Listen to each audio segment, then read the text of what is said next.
ATV news मध्ये आपले स्वागत आहे। आपण पाहत आहात आदिवासी न्यूज वार्ता मध्ये परिसरातील क्रीडा, शैक्षणिक, राजकीय व इतरही घडामोडी। आता पाहूयात सविस्तर वृत्त। आदिवासी न्यूज वार्तासाठी नंदकुमार तोटेवाड। स्वागत। आनंदवन मुक्तिधाम हदगाव येथील ओसाड स्मशानभूमीचे होत आहे नंदनवन।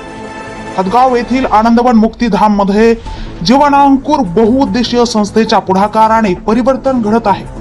पूर्वी शौचास वापरली जाणारी तणकट व अस्वच्छ असलेली जागा आता श्रमदानातून स्वच्छ करण्यात येत असून 750 वृक्षांची लागवड करण्यात आली आहे। वृक्षांच्या संगोपनासाठी समाजातील दानशूर व्यक्तींच्या सहकार्याने बोरवेल व वॉटर पंप बसवण्यात आला आहे। या उपक्रमासाठी सहकार्य करणाऱ्या सर्व दानशूर दात्यांचे आभार व्यक्त करण्यात येत आहे। यावेळी हेमंत तिवारी, सुरेश तुप्तेवार, हरिश्चंद्र चिल्लोरे, पंजाबराव देशमुख, सतीश खानसोळे, लक्ष्मण बुद्धेवार, निवृत्ती वानखेडे उपस्थित होते।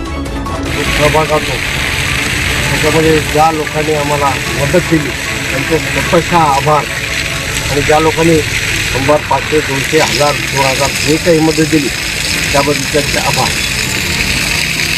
त्याच्यामुळे इथं आमच्या झाडांना वगैरे पाणी द्यायला व्यवस्था झालेली आहे आणि इथे येणाऱ्या सगळ्यांना पाण्याची व्यवस्था करून देण्यात आलेली आहे।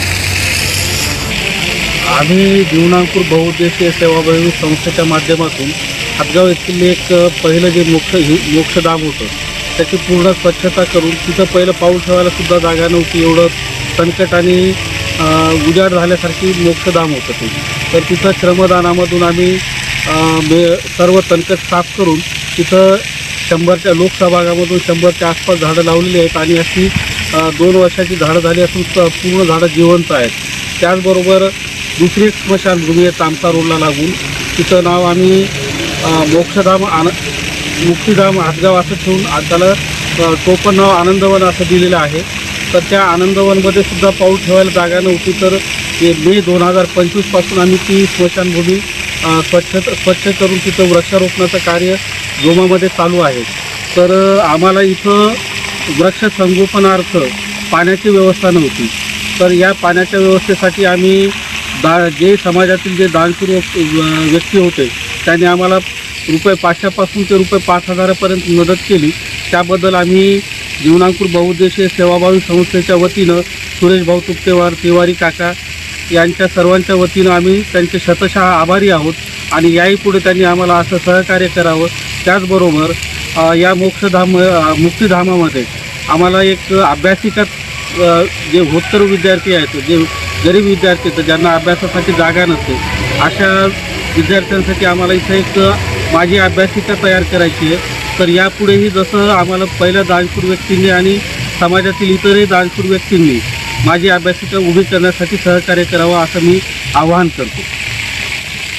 आम्हाला याच्यामध्ये आनंद आहे की आम्ही जे श्रमदानामधून जे शेवटचं मानवाचं जे शेवटचं ठिकाण आहे त्या ठिकाणी आम्हाला श्रमदान करून इथं काम करण्याची जी संधी परमेश्वराने दिलेली आहे त्याबद्दल आम्ही परमेश्वराचे शतशः आभारी आहोत।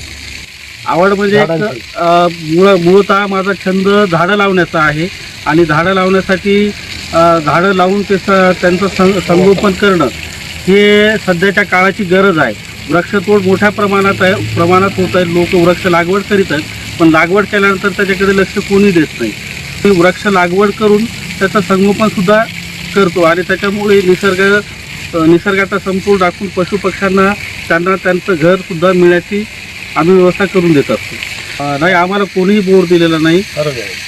सार्वजनिक जे आहे त्या लोकसहभागामधून दानशूर व्यक्तींच्या मदतीने आम्ही बोर घेतलेला आहे।